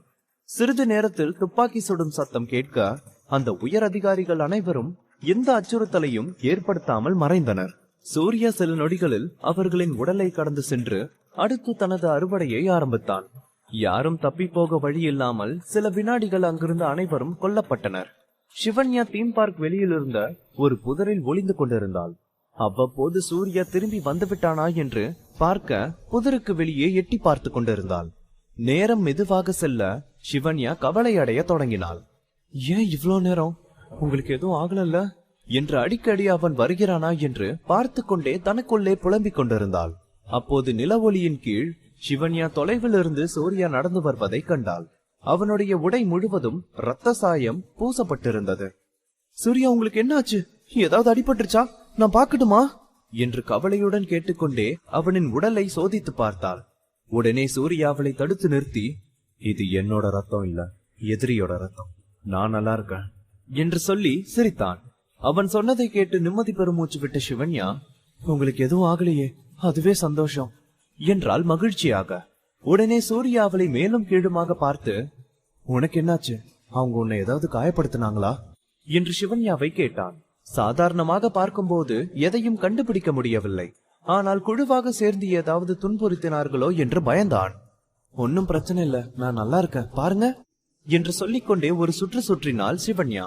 பின்பு சூர்யாவை பார்த்து, ஆனா ரொம்ப விசித்திரமா இருக்கு. என்ன கடத்திட்டு போய் அவங்க எதுவும் காயப்படுத்தல, ஆனா யாரோ பின்னால இருந்து இன்ஸ்ட்ரக்ஷன் கொடுக்க அவங்க என்ன ரோலர் கோஸ்டர்ல கட்டி போட்டாங்க என குழப்பமான முகபாவனையுடன் கூறினாள். மேலும் தொடர்ந்தவள், ஆனா சூர்யா அவங்க ஏன் என்ன கடத்தினாங்கன்னு தெரியுமா என்று சிவன்யா அவனிடம் கேட்க, அவளது பார்வையில் அந்த வீரர்கள் குழு நிச்சயம் சாதாரணமானவர்களாக தெரியவில்லை. அவர்கள் பெரிய பெரிய பேரழிவு ஆயுதத்தை கையில் வைத்திருக்க ஏதோ பெரிய போரின் தொடக்கமாக தெரிந்தது. சிவன்யாவுக்கு புரியாத விஷயம் என்னவென்றால், இவர்கள் ஏன் தன்னை கடத்தினார்கள் என்பதுதான். எப்படி பார்த்தாலும் தன்னை கடத்தி வரும் அளவிற்கு, அதுவும் நாடு விட்டு நாடு கடத்தி கொண்டு வரும் அளவிற்கு தான் அவ்வளவு மதிப்பில்லை என்பதே அவளது எண்ணம். இப்போது சூர்யா அவளிடம், உன் அப்பாவுக்காக தான் உன்னை கடத்தினாங்க என்றான். ஏன் அப்பாவா என்று அதிர்ச்சியாக கேட்டாள் சிவன்யா. சூர்யா ஒரு பெருமூச்சு விட்டான். சிவன்யாவின் முகத்தை பார்த்தால் அவளுக்கு அவளது அப்பா குறித்து எதுவும் தெரியாது என்பது அவனுக்கு புரிந்தது. அதுவும் அபிமன்யு என்ற அவளது அப்பாவின் பெயரை கூட அவள் கேள்விப்பட்டிருக்கவில்லை என்று தெரிந்தது. எனவே சூர்யா அவளிடம் எதையும் மறைக்காமல், ஆமா, உன் அப்பாவுக்காக தான், அவரோட பேர் அபிமன்யு என்று அனைத்தையும் சிவன்யாவிடம் சொன்னான் சூர்யா. சிவன்யாவின் அம்மாவிற்கும் அபிமன்யு மாஸ்டருக்கும் இடையே என்ன நடந்தது என்று மட்டும் அவனுக்கு தெரியாது. எனவே அதை மட்டும் அவன் சொல்லவில்லை. மற்றபடி அவரை பற்றி தெரிந்த பொதுவான தகவல்கள் அனைத்தையும் அவளிடம் சொன்னான் சூர்யா. ஆனால் அபிமன்யு மாஸ்டரை பொறுத்தவரையில் சிவன்யா தான் மிகவும் முக்கியமானவள் என்று தெரிந்தது. சூர்யா சொன்ன அனைத்தையும் கேட்ட பின்னர் நீண்ட நேரத்திற்கு சிவன்யா கனவு காண்பது போலவே இருந்தாள். தற்காப்பு கலைகள் உலகில் மிக முக்கியமான கிராண்ட் மாஸ்டர்களில் ஒருவர் அவளது தந்தை. தனது தந்தை இவ்வளவு பெரிய பின்புலம் உள்ள மனிதராக இருப்பார் என்று அவள் இதுவரையிலும் ஒருபோதும் எண்ணியதே இல்லை. சூர்யா, நான் முதல் முறையா என் அப்பாவோட பேரை கேள்விப்படுறேன் என்று சொல்லி சூர்யாவை நிமிர்ந்து பார்த்த சிவன்யாவின் முகத்தில் கவலையான உணர்வுகள் வந்து போனது. நான் ஏற்கனவே என்னோட அம்மா கிட்ட கேட்டிருக்கேன், ஆனா அவங்க அவரை பத்தி எதுவுமே சொன்னதில்ல. அவங்க என்னோட அப்பா பத்தி சொன்னது ஒரே ஒரு விஷயம்தான், அது அவர் இந்த உலகத்திலேயே மிகப்பெரிய பலசாலி, உன்னதமான ஆண், இந்த உலகத்தை காக்கும் பணிகளில் இருப்பவர், என்னைக்காச்சும் ஒரு நாள் அவர் கண்டிப்பா என்னை தேடி வருவார்னு சொன்னாங்க என்று சொன்னாள் சிவன்யா. தி பாஸ், அத்தியாயம் 339. சூர்யா சிவன்யாவின் தந்தை அபிமன்யு மாஸ்டர் குறித்து சொன்னதையெல்லாம் கேட்ட சிவன்யா இன்னும் திகைப்பு சற்றும் விலகாமல், நான் ஏற்கனவே என்னோட அம்மா கிட்ட கேட்டிருக்கேன், ஆனா அவங்க அவரை பத்தி எதுவுமே சொன்னதில்ல. அவங்க என்னோட அப்பா பத்தி சொன்னது ஒரே ஒரு விஷயம்தான், அது அவர் இந்த உலகத்திலேயே மிகப்பெரிய பலசாலி, உன்னதமான ஆண், இந்த உலகத்தை காக்கும் பணிகளில் இருப்பவர், என்னைக்காச்சும் ஒரு நாள் அவர் கண்டிப்பா என்னை தேடி வருவார்னு சொன்னாங்க என்று சொன்னாள் சிவன்யா. அவள் சொன்னதை கேட்டு சூர்யா எதுவும் சொல்லவில்லை. அவனுக்கும் சிவன்யாவுக்கும் வாழ்க்கையில் ஒரே மாதிரியாக தான் எல்லாம் நடக்கிறது. அவனும் ரகுபரதன் குறித்து எப்போது அவனது அம்மாவிடம் கேட்டாலும் அவர் ஒருபோதும் அவனது தந்தை குறித்து சொன்னதில்லை. அப்போதெல்லாம் சூர்யா அவனது தந்தையை மனதினுள் அதிகமாக வெறுத்து வந்த காலம். அவன் எப்போதுமே ரகுபரதன் பொறுப்பில்லாத மனிதன், அவரது மனைவி மக்களுடன் அவர் மட்டும் சந்தோஷமாக இருக்கிறார் என்றுதான் அவன் எண்ணி இருந்தான். ஆனால் ரேணுகா எப்போதும் அவர் உலகில் உள்ள யாராலும் அடக்க முடியாத மனிதர் என்றுதான் சொல்வார். சூர்யா தன் தலையை உலுக்கி தன் மனதின் எண்ணங்களை கலைத்தான். அவனுக்கு அவனது கடந்த காலத்தை நினைவு வைத்துக் கொள்ள விருப்பமில்லை. அதுவும் குறிப்பாக அவனுக்கு இப்போது முக்கியமாக இருக்கும் ஒரே விஷயம் சிவன்யாவின் பாதுகாப்பு குறித்துதான். நான் உன்னை இங்கிருந்து பாதுகாப்பா அனுப்பணும் என்றான் சூர்யா. என்ன அனுப்பணுமா? அப்படின்னா நீங்க என்னோட வரமாட்டீங்களா என்று அதிர்ச்சியாக கேட்டாள் சிவன்யா. நம்ம நாட்டு ஆளுங்க உன்னை இன்னும் கொஞ்ச நேரத்துல கூட்டிட்டு போக வருவாங்க என்றான் சூர்யா.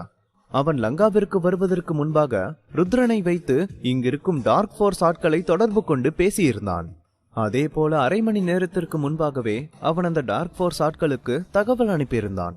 எனவே அவர்கள் இன்னும் சிறிது நேரத்தில் சிவன்யாவை அழைத்து வர யாராவது கண்டிப்பாக வருவார்கள். சிவன்யாவை கொண்டு சென்று சீக்ரெட் ஆர்மியிடம் ஒப்படைப்பது அவர்களது பொறுப்பு.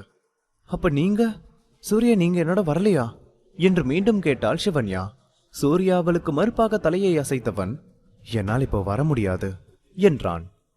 ஏன் என்று அவள் கேட்க, எனக்கு இன்னும் இங்க இருந்து முடிக்க வேண்டிய வேலைகள் இருக்கு, அதெல்லாம் செஞ்சு முடிச்சாதான் என்னால வர முடியும் என்றான் சூர்யா.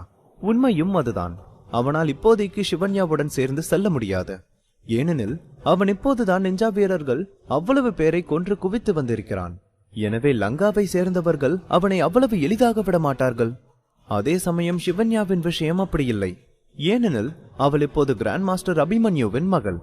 எனவே சீக்ரெட் ஆர்மி மற்றும் சர்வதேச தற்காப்பு கலைகள் அமைப்பு என அனைவரும் சேர்ந்து கொடுக்கும் அழுத்தத்தில் லங்காவை சேர்ந்தவர்கள் அவளை பாதுகாப்பாக அனுப்பி வைத்துதான் ஆக வேண்டும். சிவன்யா அவனை கவலையுடன் பார்த்தவள், சூர்யா, நீங்க இங்கே இருந்தா உங்களுக்கு நல்லது இல்லைன்னு எனக்கு தோணுது என்றாள்.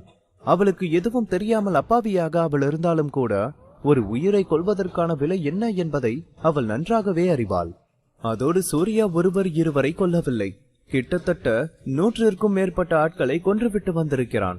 எனவே லங்காவும் அந்த அண்டர் கிரவுண்ட் அமைப்பும் கண்டிப்பாக அவனை சும்மா விட மாட்டார்கள். அதெல்லாம் பரவாயில்ல சிவன்யா, எனக்கு ஒன்னும் ஆபத்தில்ல, என்ன நம்பு என்று சொல்லி புன்னகைத்தான் சூர்யா. அவன் லங்காவில் இருப்பது அவனுக்கு ஆபத்துதான். அதுவும் இப்போது லங்காவை சேர்ந்தவர்களும் அண்டர் கிரவுண்ட் ஆட்களும் அவனை எப்படியாவது பிடித்து கொல்லதான் பார்ப்பார்கள். ஆனால் அதெல்லாம் அவனை எதுவும் செய்து விடாது. அவர்கள் இருவரும் பேசிக்கொண்டிருந்த சில நிமிடங்கள் கழித்து ஒரு கருப்பு நிற கார் வந்து அவர்கள் இருக்கும் இடமருகே இருக்கும் சாலையில் வந்து நின்றது. அதிலிருந்து ஒரு ஆணும் பெண்ணும் கீழே இறங்கினார்கள். அவர்கள் இருவருமே கருப்பு நிற உடையில் இருந்தனர். எனவே இரவின் இருள் அவர்களை தனக்குள் அடக்கிக் கொள்வது போல இருந்தாலும் அவர்கள் இருவரும் காரிலிருந்து இறங்கியதுமே தங்களை யாரும் பின்தொடர்ந்து வரவில்லை என்று சுற்றி பார்த்து உறுதி செய்து கொண்டனர். அதன் பின்னரே சூர்யாவின் எண்ணுக்கு அவர்கள் அழைத்து, சீனியர், நாங்க வந்துட்டோம் என்று மெல்லிய குரலில் கூறினார்கள். நான் உங்களை பார்த்துட்டேன் என்று சொன்ன சூர்யா அவர்களுக்கு மேலே இருந்து அவர்கள் அருகே குதித்தான். அவனது இந்த திடீர் செயலில் அவர்கள் இருவரும் ஒரு கணம் உயிர் உறையும் அளவிற்கு பயந்து போனார்கள். சூர்யா இப்படி வந்து நிற்பான் என்று அவர்கள் ஒருபோதும் எண்ணியதில்லை. சூர்யா மீண்டும் அவர்கள் இருவரையும் அளவிட ஆரம்பித்தான். மரத்தின் மேலே இருந்து சூர்யா அவர்களை தான் இவ்வளவு நேரமாக கவனித்துக் கொண்டிருந்தான். அவர்களை பின்தொடர்ந்து யாராவது வருகிறார்களா என நோட்டமிட்டான். அவர்களை பின்தொடர்ந்து யாரும் வரவில்லை என்ற பின்னரே அவனுக்கு நிம்மதி உண்டாகியது. என்னதான் அவர்கள் இருவரும் நம்பிக்கையானவர்கள் என்று ருத்ரன் அவனிடம் சொல்லி இருந்தாலும் அவனும் பாதுகாப்பு கருதி கவனிக்க வேண்டியிருந்தது. ஒருவேளை அவர்கள் இருவரிடமும் ஏதாவது ஒரு சின்ன விஷயம் தவறாக தெரிந்திருந்தாலும் சிவன்யாவை அவர்களிடம் ஒப்படைத்திருக்க மாட்டான் அவன். மிஸ் சிவன்யாவை காப்பாத்த எப்ப போலான்னு பிளான் பண்ணிருக்கீங்க சீனியர் என்று மரியாதையுடன் அவர்கள் கேட்டனர். அவர்கள் இருவரும் சூர்யாவை விட வயதில் பெரியவர்களாக இருந்தாலும் சூர்யாதான் பலத்தில் பெரியவன். தற்காப்பு கலைகள் உலகில் வயதை விட பலம் முக்கியம் என்பதால் பலசாலிகளை மரியாதையுடன் அழைப்பதுதான் முக்கியம். சூர்யா சில நிமிடங்களாக மரத்தின் மேலே இருந்து அவர்கள் இருவரையும் கவனித்துக் கொண்டிருக்க அவர்களிடம் அவனுக்கு எந்த ஒரு தவறும் தெரியவில்லை. ஒருவேளை சூர்யா அவர்களை கொலை செய்ய நினைத்திருந்தால் கூட அவர்களுக்கு தாங்கள் எப்படி இறந்தோம் என்று தெரியாமலே இறந்து போயிருப்பார்கள். எனவே அவர்கள் மேல் அவனுக்கு நம்பிக்கை வர அவர்களிடம், ஏற்கனவே சிவன்யாவை காப்பாத்தியாச்சு என்றான். அவன் என்ன செய்ய போகிறான் என்று அவனது திட்டம் அனைத்தையும் அவர்களிடம் சொல்லவில்லை. வெறுமனே இங்கே வர சொல்லி மட்டுமே அவர்களை அழைத்திருந்தானாம். எனவே அவர்களுக்கு சிவன்யாவை ஏற்கனவே காப்பாற்றிவிட்ட விஷயம் தெரியாது. நிஜமாவே அவங்களை காப்பாத்தியாச்சா என்று சூர்யா சொன்னதை கேட்டு நம்ப முடியாமல் கண்களை அகல விரித்தபடி அவனை பார்த்து கேட்டார்கள். என்ன இவன் தங்களிடம் விளையாடுகிறானா என்ன என்றுதான் அவர்களுக்கு தோன்றியது. சூர்யா லங்காவிற்கு வந்து சில மணி நேரங்கள் மட்டுமே ஆகியிருந்தாலும் சரியாக சொல்ல வேண்டுமெனில் 2 மணி நேரம் மட்டுமே ஆகியிருந்தது. அப்படி இருக்கும்போது அதற்குள் எப்படி அவன் அந்த பெண்ணை காப்பாற்றி இருக்க முடியும்? அதுவும் நிஞ்சா வாரியர்களிடமிருந்து ஒருவரை காப்பாற்றுவது என்பது அவ்வளவு எளிதான விஷயமா என்ன? சீனியர், நீங்க எங்ககிட்ட விளையாடல தானே என்று வாய் திறந்தே கேட்டுவிட்டார்கள் அவர்கள். அவர்களுக்கு நிஞ்சா வாரியர் அமைப்பு குறித்து ஓரளவு கேள்விப்பட்டு இருக்கிறார்கள். எனவே அவ்வளவு பேரை எப்படி சூர்யா தனி ஒருவனாக சமாளித்திருக்க முடியும்? அதுவும் அவர்கள் அத்தனை பேரும் சூர்யாவை கொல்ல வேண்டும் என்றே காத்திருப்பவர்கள். நிஞ்சா வாரியர்ஸ் தவிர்த்து லங்கா சேம்பர் ஆஃப் காமர்ஸ் அமைப்பு வேறு தனியாக தங்கள் ஆள்பலத்தை அனுப்பியிருப்பார்கள். எனவே அவர்களை எப்படி இவ்வளவு குறுகிய நேரத்தில் அவனால் சமாளித்து வெற்றி காண முடிந்தது? நான் இந்த மாதிரி விஷயத்துல விளையாடுவான்னு உனக்கு தோணுதா என்று அவர்கள் இருவரையும் பார்த்து கேட்டான் சூர்யா. அவர்கள் இருவரும் வேகமாக தங்கள் தலையை மறுப்பாக அசைத்தனர். என்ன சூர்யா சிவன்யாவை இவ்வளவு விரைவாக காப்பாற்றி இருக்கிறான் என்பதை அவர்களால் நம்ப முடியவில்லை. என்றாலும் சூர்யா அதை சொன்ன காரணத்தினால் அதற்கு மேல் அவனிடம் எந்த ஒரு கேள்வியும் கேட்க அவர்கள் துணியவில்லை. என் பின்னாடி வாங்க என்று சொன்ன சூர்யா அவர்களிடம் வேறு எதுவும் பேசவில்லை. சூர்யா அமைதியாக சிவன்யாவை மறைத்து வைத்திருக்கும் இடத்திற்கு அழைத்துச் சென்றான். அவர்கள் சிவன்யாவை கண்டதும் அவர்கள் இருவரும் அதிர்ச்சியில் கண்களை விரிக்க ஆரம்பித்தனர். நிஜமாகவே அவன் சிவன்யாவை காப்பாற்றி விட்டான். அவன் தங்களிடம் விளையாடவில்லை என்று அவர்களுக்கு புரிந்தது. ஆனால் அவன் எப்படி இதை செய்தான்? சிவன்யா, என் கூட வா என்று சொன்னவன் தன் பேச்சை பாதியில் நிறுத்தி, ஆமா, உங்க 2 பேரோட பேர் என்ன என்று கேட்டான் சூர்யா. நான் மோனிகா, நான் ஹரிஷ் என்று இருவரும் தங்கள் பெயரை சொல்லி அறிமுகம் செய்து கொண்டனர். இந்த நொடி அவர்களுக்கு சூர்யாவின் மீது இருந்த பயம் கலந்த மரியாதை அதிகமாகி இருந்தது. முதலில் ருத்ரன் அவர்களிடம் சிவன்யாவை காப்பாற்ற சூர்யா மட்டும் தனியாக வருகிறான் என்று சொன்னபோது இந்த சூர்யா அவனை பெரிய ஆளாக நினைத்திருக்கிறான் என்றுதான் எண்ணினார்கள். ஆனால் லங்காவிற்கு வந்து 2 மணி நேரத்தில் நிஞ்சா வாரியரின் பிடியில் இருந்த ஆளை சூர்யா காப்பாற்றி அழைத்து வந்திருக்கிறான் என்றால் அவன் கண்டிப்பாக தனியாக வந்ததில் ஆச்சரியமில்லைதான். மோனிகா, ஹரிஷ் என்று சொல்லி தலையை அசைத்த சூர்யா அவர்கள் இருவரின் பெயரை மனதுக்குள் பதித்து கொண்டான். பின்னர் அவன் தொடர்ந்து, நீங்க 2 பேரும் எவ்வளவு சீக்கிரம் முடியுமோ அவ்வளவு சீக்கிரம் சீக்ரெட் ஆர்மிக்கு போகணும்.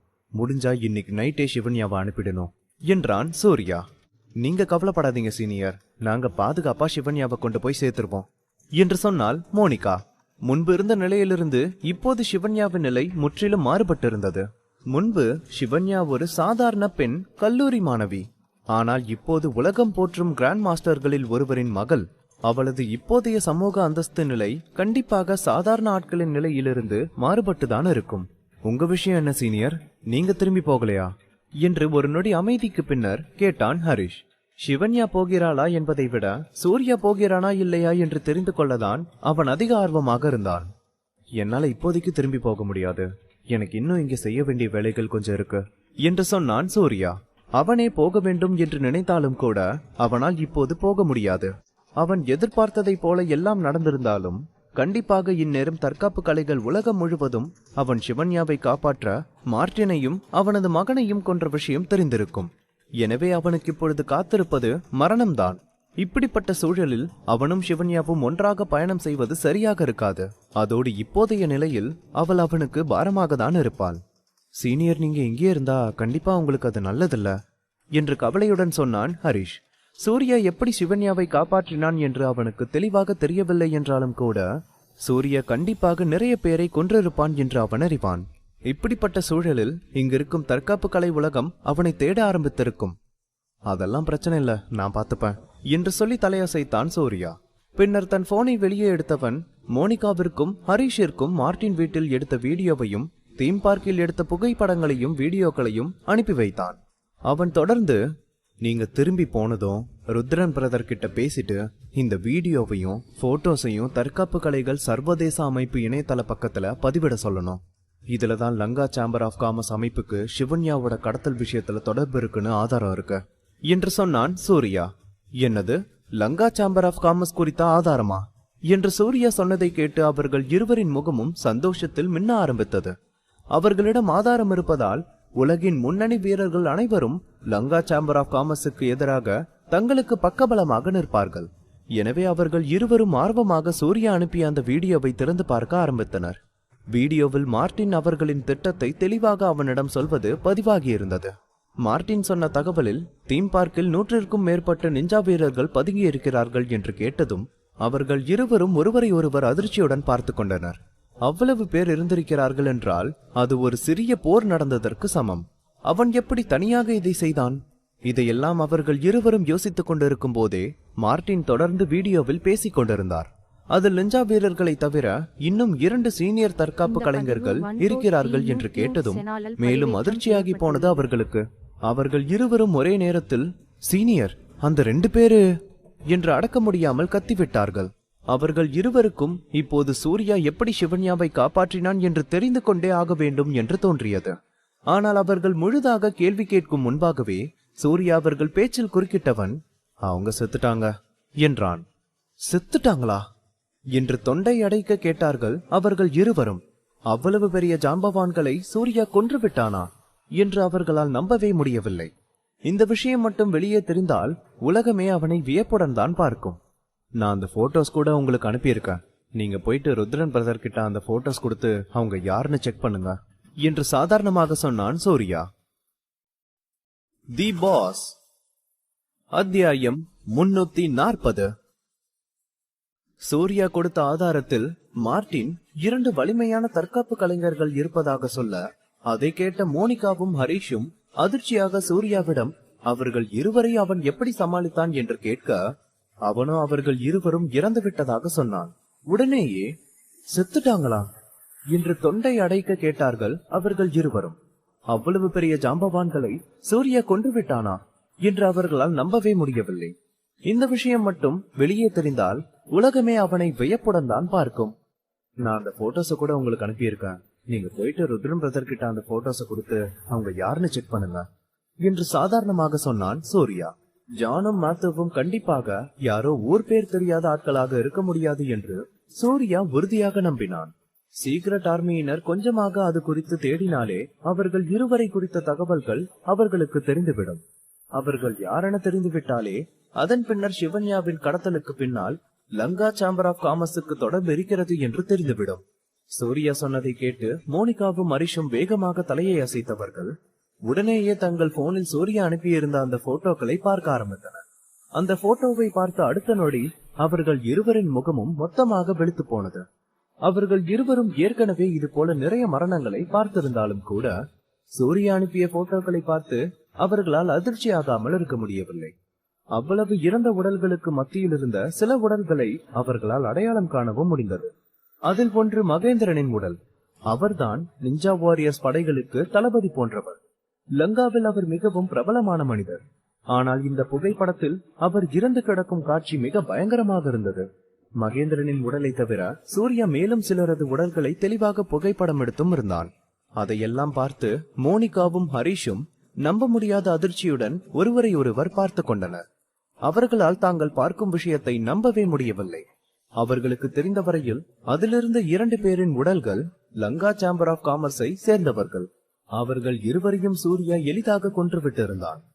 ஒருவேளை இந்த செய்தி மட்டும் வெளியே பரவினால் அதன் பின்னர் லங்காவின் தற்காப்பு கலை உலகம் முற்றிலும் கடுப்பாகி அடுத்து என்ன நடக்கும் என்று தெரியாத நிலை உண்டாகும். ஹரிஷ் தன்னை கட்டுப்படுத்த முடியாமல், சீனியர், நீங்க நிஜமாவே இங்க இருக்கிறதுன்னு முடிவு பண்ணிட்டீங்களா என்று கேட்டான். அவன் இந்த படங்களை பார்க்கும் முன்பாவது சூர்யா இங்கிருப்பது ஆபத்து என்றாலும் சரி பரவாயில்லை, அவன் சமாளித்துக் கொள்வான் என்று எண்ணினான். ஆனால் இப்போது இந்த படங்களை பார்த்த பின்னர் சூர்யா இங்கேயே இருந்தால் கண்டிப்பாக அவனது இறப்பு நிச்சயம் என்று தோன்றியது. அவன் லங்காவின் தற்காப்பு உலகை முழுவதுமாக கோபப்படுத்தி இருக்கிறான். எனவே கண்டிப்பாக இங்க இருக்கும் தற்காப்பு கலைகள் அமைப்பு தன் முழு பலத்தை உபயோகித்து சூர்யாவை என்ன வேண்டுமானாலும் செய்யும். அதோடு தற்காப்பு கலைகள் கிராண்ட் மாஸ்டர்கள் வெளியே வந்து செயலில் இறங்கும் வாய்ப்பும் இருக்கிறது. சூர்யா அவர்களின் கேள்விக்கு நேரடியாக பதில் சொல்லாமல், சீக்கிரம் சிவன்யாவை கூட்டிட்டு இங்கிருந்து கிளம்புங்க என்று சொன்னான். அவனுக்கும் தெரியும் அவன் இங்கே இருந்தால் அவனது இறப்பு நிச்சயம் என்று. ஆனால் அவனுக்கு வேறு வழி இல்லை. சிவன்யாவின் கண்கள் சிவந்து போக அவள் சூர்யாவை பார்த்து, சூர்யா, உங்களுக்கு எதுவும் ஆயிடக்கூடாது என்றாள். மோனிகா மற்றும் ஹரிஷின் முகங்களை வைத்தும் சூர்யா அவ்வளவு பேரை கொன்றதை வைத்தும் அவனுக்கு இங்கே பெரிதாக ஆபத்து இருக்கிறது என்று அவளால் புரிந்து கொள்ள முடிந்தது. தன்னை காப்பாற்ற வேண்டிதான் சூர்யா அவ்வளவு பேரை கொன்றான். எனவே இங்கிருக்கும் தற்காப்பு கலைகள் அமைப்பினர் மூலம் சூர்யாவை வேட்டையாட நினைப்பார்கள் என்று எண்ணினால் அவள் ஒன்னும் ஆகாது என்று அவளிடம் உறுதி கூறினான் சூர்யா. இந்த முறை அவன் இங்கே வரும் முன்பாகவே பல ஆபத்துகளை எதிர்பார்த்து அதற்கேற்ப தன்னை தயார்படுத்திக் கொண்டுதான் அவன் இங்கே வந்தான். ஆனால் அவனது ஒரே வருத்தம் என்னவென்றால், இங்கே வரும் முன்பாக அவன் பிரீத்தியிடம் எதுவும் சொல்லிவிட்டு வரவில்லை. அவனுக்கு அதற்கான நேரமில்லை என்பதுதான் உண்மை. மற்றபடி அவன் வேறு எதற்காகவும் அஞ்சவில்லை. சிவன்யாவை அழைத்துக் கொண்டு மோனிகாவும் ஹரிஷும் புறப்பட்ட பின்னர் சூர்யாவும் மெல்ல மெல்ல இருளில் கலைந்தான். மோனிகாவும் ஹரிஷும் சென்ற சிறிது நேரத்திற்கெல்லாம் சூர்யா அவர்களுக்கு அனுப்பிய வீடியோ மற்றும் போட்டோக்களை ருத்ரனிடம் ஒப்படைத்து விட்டனர். ருத்ரன் உடனேயே அதை சீக்ரெட் ஆர்மி ஹெட் குவார்டர்ஸுக்கு அனுப்பி வைத்தான். அவன் அனுப்பி வைத்த போட்டோ வீடியோக்களை வைத்துக் கொண்டு மீட்டிங் அறையில் அந்த நேரத்தில் பார்த்து கொண்டிருந்த உயர் அதிகாரிகள் அனைவரும் எதுவும் பேசவில்லை. அந்த அறையே மிக அமைதியாக இருந்தது. சீக்ரெட் ஆர்மி ஹெட் கூட அந்த இரவு நேரத்தில் அங்கே வந்திருக்க அவரும் கூட இதையெல்லாம் கண்டு திகைப்பில் தான் இருந்தார்.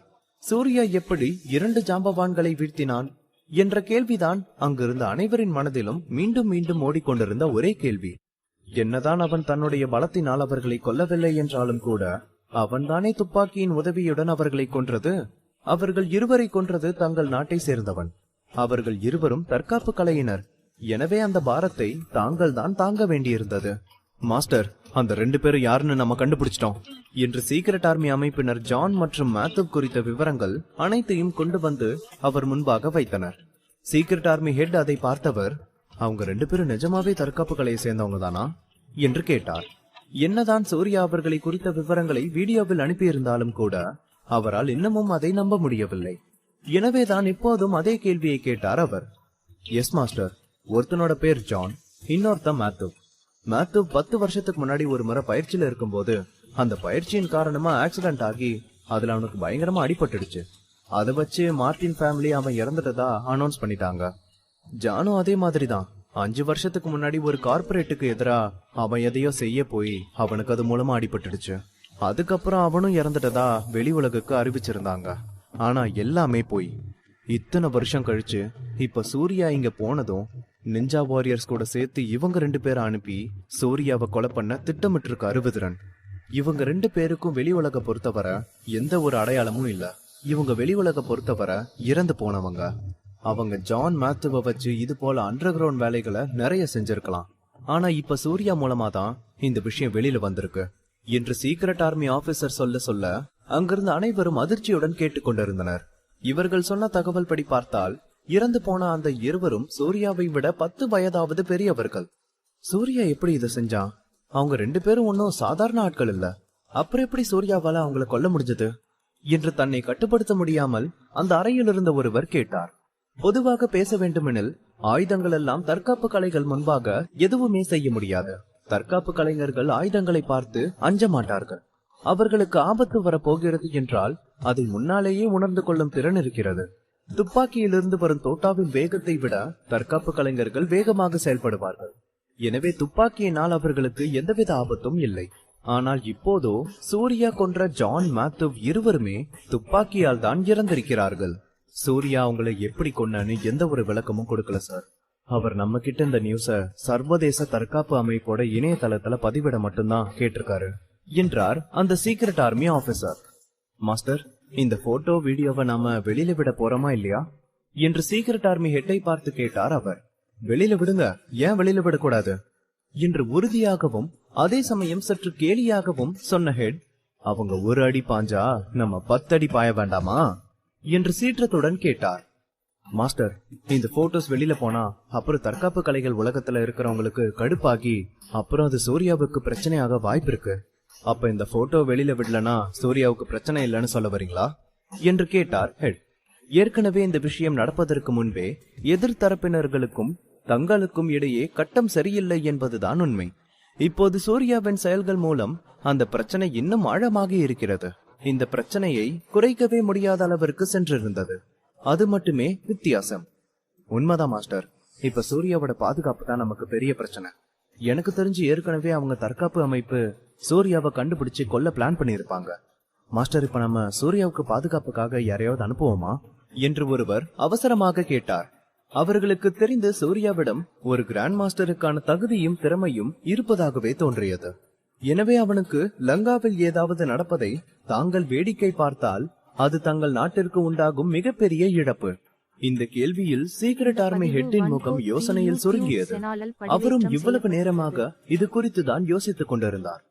நீண்ட நேரம் மௌனமாக யோசனையில் இருந்தவர் பின்னர் தன் தலையை மறுப்பாக அசைத்து வேண்டாம் என்று சொன்னார். இல்ல, நம்மளால சூர்யாவுக்கு உதவ முடியாது. இப்ப சூர்யாவுக்கு இருக்கிற பிரச்சனையை எதிர்கொள்ள கிராண்ட் மாஸ்டர்னால மட்டும்தான் முடியும். ஆனா நம்மளோட விதிமுறைகளின் படி சரியான அனுமதி இல்லாம ஒருத்தரோட இடத்துக்கு இன்னொருத்தரோட இடத்துக்கு கிராண்ட் மாஸ்டரை அனுப்ப முடியாது. அதை மீறி நம்ம ஏதாவது செஞ்சா அப்புறம் அது இரு நாட்டுகளுக்கு இடையே போர் அறிவிப்பதற்கு சமம். அப்புறம் இந்த விஷயம் 2 கிராண்ட் மாஸ்டர்களுக்கு நடுவுல நடக்கிற போர் ஆயிடும். எல்லாருக்கும் இந்த போருக்கான அர்த்தம் என்னன்னு தெரியுமா என்று அங்கிருந்த அனைவரையும் தீவிரமாக பார்த்து கேட்டார் சீக்ரெட் ஆர்மி ஹெட். கிராண்ட் மாஸ்டர்கள் தலையிடுவது என்பது சாதாரண விஷயம் இல்லை. எல்லா நாட்டிலும் கிராண்ட் மாஸ்டர்கள் தான் தலை சிறந்த போர் வீரர்கள். கடந்து சென்ற வருடங்களில் ஒருபோதும் கிராண்ட் மாஸ்டர்களுக்கு இடையே எந்த நாட்டிற்கு இடையிலும் போர் உண்டாகவில்லை. எனவே தாங்களும் அந்த முறையை கண்டிப்பாக உபயோகிக்க முடியாது. சர்வதேச தற்காப்பு அமைப்போட இணையதளத்துல இந்த போட்டோ வீடியோவை பதிவு பண்ணுங்க என்று ஒரு பெருமூச்சுடன் சொன்னார் சீக்ரெட் ஆர்மி ஹெட். விஷயம் இந்த அளவுக்கு வந்த பின்னர் சூர்யாவிற்கு தாங்கள் செய்யக்கூடிய ஒரே ஒரு உதவி இந்த விஷயத்தை வெளியில் அறிவிப்பது மட்டுமே. மற்றபடி அவனுக்கு எதுவும் ஆகிவிடக் கூடாது என்று வேண்டிக் கொள்ள முடியும் அவர்களால். இரவு நேரம் இந்த தகவல் சர்வதேச தற்காப்பு கலைகள் தளத்தில் பதிவு செய்யப்பட உடனடியாக தற்காப்பு கலைகள் உலகம் விழித்துக் கொண்டது. அந்த பதிவில் லங்கா சேம்பர் ஆஃப் காமர்ஸ் அமைப்பு நிஞ்சா வாரியர்ஸ் என்ற அண்டர் கிரவுண்ட் அமைப்புடன் சேர்ந்து செய்த சதி திட்டத்தின்படி ஜான் மேத்யூ என்ற இருவருடன் 100க்கும் மேற்பட்ட நிஞ்சா வீரர்களை வைத்து அபிமன்யு மாஸ்டரின் மகளை கடத்தி வைத்திருக்கிறார்கள். அவர்கள் அனைவரும் கொன்று வீழ்த்தி சிவன்யாவை காப்பாற்றி விட்டான் சூர்யா என்று அறிக்கை வெளியிடப்பட்டது. பெரிதாக எந்த விளக்கமும் இல்லாத பதிவுதான் அது. ஆனால் அந்த சில வரிகளும் வீடியோவும் போட்டோக்களும் அனைத்தையும் விளக்க போதுமானதாக இருந்தது. உடனேயே அந்த தளத்தில் இது குறித்த கருத்துக்கள் வர ஆரம்பித்தது. உலகம் முழுவதும் இருந்த எண்ணற்ற வீரர்கள் உற்சாகம் தொலைத்திருந்தனர். அவர்கள் கண்ட ரத்தம் தோய்ந்த அந்த புகைப்படங்கள் எல்லாரையும் அதிர செய்தது. சூர்யா உண்மையிலேயே அந்த பெண்ணை காப்பாற்றி விட்டானா? அதோடு அவன் 2 தற்காப்பு கலைஞர்களை கொன்று இருக்கிறான் என்பதை கண்ட நொடி எல்லோரும் அதிர்ச்சி கொண்டனர். இவ்வளவு விரைவாக சூர்யா எல்லாவற்றையும் செய்து முடித்திருப்பான் என்று யாருமே எதிர்பார்க்கவில்லை. சூர்யா இந்த விஷயத்தை நேரடி ஒளிபரப்பு செய்ய போகிறான் என்று சொல்லி மொத்தமாகவே 5 மணி நேரம் தான் ஆகியிருந்தாலும் இந்த 5 மணி நேரத்திற்குள் அவன் தன்னுடைய நாட்டிலிருந்து அடுத்த நாட்டிற்கு சென்று அவர்கள் கடத்தி வைத்திருந்த ஆளையும் காப்பாற்றியிருந்தான். அதுவும் 100க்கும் மேற்பட்ட நிஞ்சா வீரர்கள் சூர்யாவினால் பலியாகி இருந்தனர். இதையெல்லாம் அவர்களால் நம்பவே முடியவில்லை. இந்த சூர்யா பயங்கரமான ஆளா இருப்பார் போலவே. அந்த சூர்யா சக்தியை கட்டுப்படுத்தும் ஆரம்ப நில வீரன்னு தானே அவங்க நாட்டு தரப்புல இருந்து சொல்லியிருந்தாங்க. ஆனா இப்ப பார்த்தா அப்படி இல்ல போலவே. சக்தியை கட்டுப்படுத்தும் இறுதி நிலையில இருக்கிற ஆள் கூட இந்த அளவுக்கு எதையும் செய்ய முடியாது. அது அப்படி இல்ல. சூர்யா நேரடியா தன்னோட பலம் மூலமா யாரையும் கொன்ன மாதிரி இல்ல. ஜான் மேத்யூ 2 பேரையும் துப்பாக்கியால தான் சூர்யா கொலை பண்ணியிருக்காரு என்று பல போராளிகளும் வீரர்களும் அந்த தளத்தில் நடந்து முடிந்த சம்பவம் குறித்து விவாதிக்க ஆரம்பித்தனர்.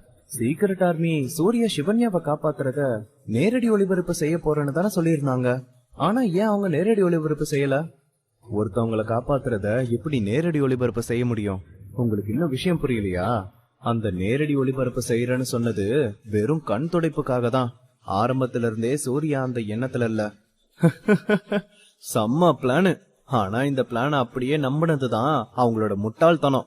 உண்மையை சொல்லணும்னா இதுல அவங்களோட தப்பு எதுவும் இல்ல. அவங்களால இதுல எதுவும் ரியாக்ட் பண்ணவே முடியாம சூர்யா அவங்க எதிர்பார்க்காத நேரத்துல எல்லாத்தையும் செஞ்சு முடிச்சிட்டாரு. சூர்யா இவ்ளோ சீக்கிரமா எல்லாத்தையும் செய்வார்னு அவங்க நினைக்கவே இல்ல. சீக்ரெட் ஆர்மி நியூஸ் வெளியிடும் போதே சூர்யா தன்னோட பிளான செய்ய ஆரம்பிச்சிருக்கணும். ஆனா இது எதுவுமே நிஞ்சா டீமுக்கு தெரியல. அதனாலதான் அவங்க எல்லாரும் இப்படி மோசமா தோத்து போயிட்டாங்க என்று லங்காவை சேர்ந்த வீரர்கள் தவிர மற்ற அனைத்து நாடுகளை சேர்ந்த தற்காப்பு கலை வீரர்களும் இணையதளத்தில் இந்த விவகாரம் குறித்து விவாதிக்க ஆரம்பித்திருந்தார்கள். லங்காவை சேர்ந்தவர்கள் வழக்கத்திற்கு மாறாக அமைதியுடன் நடப்பதை அனைத்தையும் வேடிக்கை பார்த்திருந்தனர். அவர்கள் சூர்யா சிவன்யாவை காப்பாற்றிய விஷயம் தெரியாமல் அமைதியாக இல்லை. அவர்களுக்கு அந்த விஷயம் ஏற்கனவே தெரியும். சீக்ரெட் ஆர்மி இந்த தகவலை வெளியே அறிவிக்கும் முன்பாகவே அவர்களுக்கு இந்த விஷயம் போய்விட்டது. ஆனால் இந்த நொடி அவர்களுக்கு இதற்கு என்ன பதில் சொல்வது என்று தெரியவில்லை. சந்தேகமே இல்லாமல் சூர்யா மொத்தமாக தங்கள் நாட்டின் மீது சேற்றை வாரி இறைத்து முடித்திருந்தான். லங்காவை சேர்ந்த வீரர்கள் அனைவருக்கும் இது மிகப்பெரிய அவமானமாக இருந்தது.